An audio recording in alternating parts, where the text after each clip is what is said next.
আজকে এত রক্ত, আমাদের ছাত্র শ্রমিক তরুণদের রক্ত, শিশু নারী বৃদ্ধ বাঙালি চাকমা হিন্দু মুসলমান সবাই মিলে কিন্তু লড়াই করেছে নতুন বাংলাদেশের জন্য।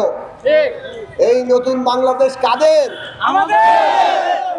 যে নতুন বাংলাদেশের শ্রমিকরা নাই, শ্রমজীবী মানুষ নাই, কর্মচারীরা নাই, কৃষক নাই, ক্ষেত মজুর নাই, সেই বাংলাদেশ কি বাংলাদেশ? আজকে আপনাদের এই যে জমায়েত, আরো বেশি জমায়েত হওয়া সম্ভব, অন্তত পক্ষে 3.5 থেকে 4 হাজার এই বেসরকারি কর্মচারী আছেন 340টা কি 30টা কলেজে, 330টি সরকারি কলেজে প্রায় 4,000 কর্মচারী আছে। মানুষ মনে হয় না? আপনাদের বর্তমান শিক্ষা উপদেষ্টা সহ বর্তমান শিক্ষার দায়িত্বে যারা আছেন তাদেরকে আমরা বিনীতভাবে বলবো এই সব বিষয়ের দিকে আপনারা মনোযোগ দেন। শিক্ষা ব্যবস্থার মধ্যে শিক্ষা দান করা যেমন একটা বিষয়, গুরুত্বপূর্ণ বিষয়, শিক্ষক গুরুত্বপূর্ণ বিষয়, কিন্তু শিক্ষা প্রতিষ্ঠানটা পরিচালনা সেটাও কিন্তু গুরুত্বপূর্ণ বিষয়। সেই কারণেই প্রশাসন লাগে, কর্মকর্তা লাগে, কর্মচারী লাগে। কাজেই তারা যাতে যথার্থভাবে মর্যাদা নিয়ে বেঁচে থাকতে পারেন সেই ব্যবস্থা করাও আপনাদের দায়িত্ব। কাজেই আপনারা অনেক ব্যস্ত,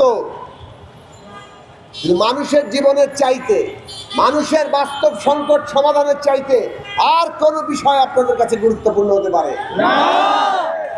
কাজেই সবচেয়ে গুরুত্বপূর্ণ বিষয় মানুষ ভালোভাবে আছে কিনা।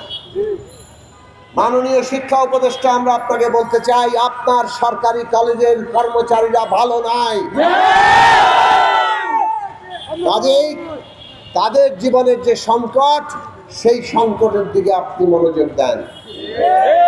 আজকে আপনারা মাননীয় শিক্ষা উপদেষ্টার কাছে স্মারকলিপি দেবেন। এই স্মারকলিপি পৌঁছাবে।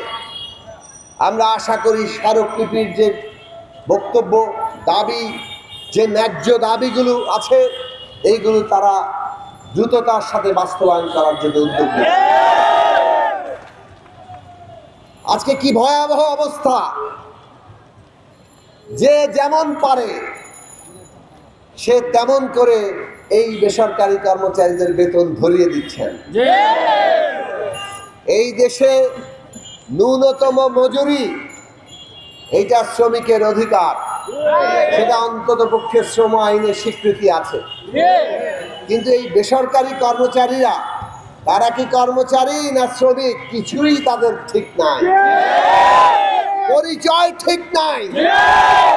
এই রকম অবস্থা করে রাখা একটা নাগরিকের মর্যাদাকে কতভাবে ধুলায় মিশিয়ে দেয়, এই উপলব্ধি আপনাদের করা দরকার।